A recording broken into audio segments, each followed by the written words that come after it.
So I have decided to do this monologue from this play called "Beggars Cannot Be Choosers." This is a fantastic play. I haven't seen it. I have read parts of it. But the parts I have read, I very much enjoyed it. It is about this boy whose name is Jonathan. Now Jonathan had it hard. He had it very hard. Even at a young age, he lost his mom. His mom didn't die, but she walked out on him.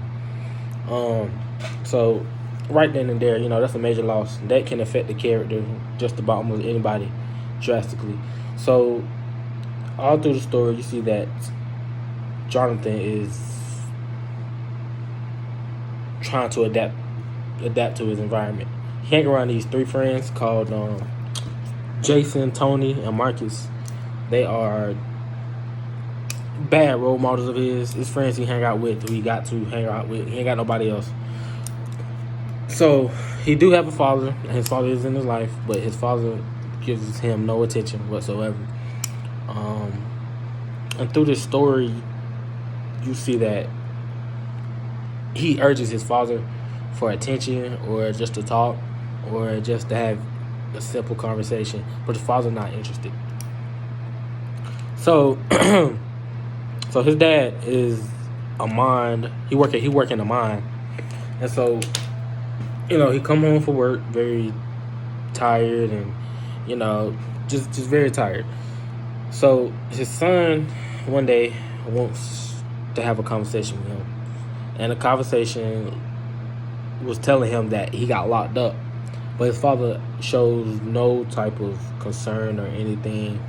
So this is what triggers the actor. This is what triggers Jonathan to just spaz out. So that is where I present my monologue. That is where my monologue is coming from. I'm talking to my dad. I'm talking to my dad, and he I just let him have it. He just don't want to hear none of it. So in the story, I can relate to just about almost everything. Growing up in Chicago, it was very hard for me. I did have setbacks, of course. I run around people, got in trouble at school, and stuff like that. So I can relate. I can relate to this character for sure. I can also relate to the dad part. My dad was not really there, so I didn't have much attention from him. But luckily, I had other role models, positive role models I looked up to. So this character really does speak to me into a big way. I don't agree with all his choices he makes. He makes some terrible choices. Like one choice that he made was when he was hanging around with his gang of friends, and they was and wanted him to steal something. Now he wasn't necessarily with it, but peer pressure. So he stole, and that's how he went to jail, and that will lead up to the conversation with his father. So like I said, he didn't make good choices, but don't nobody make good choices all the time. So, but as a character could continue to go through this stuff, we find out that he just, he becoming a man. He learning stuff. He learning the in and out of ways. He learning what to do and what not to do, how to say no and when to say it. And also, it's just like in the movie. In this play, you see a grown man and his son come together, and that is just like a lovely piece that I would actually love to perform.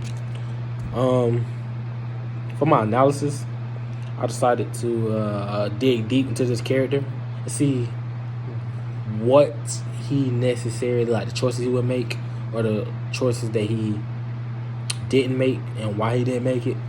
So I discovered that my character, Jonathan, he also have a disorder. He also have a PTSD order of his girlfriend, because he was in the wreck with the girl when the wreck happened. So he had that little bit of disorder and stuff. So he have little flashbacks and stuff like that. So that plays a big impact. That plays a huge impact on the stuff he's going through.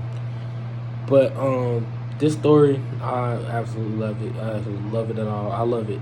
It shows a boy growing into a man, making positive decisions, getting knocked down, getting back up, getting knocked back down again, instead of getting back up. So I enjoyed it. I enjoyed it very much.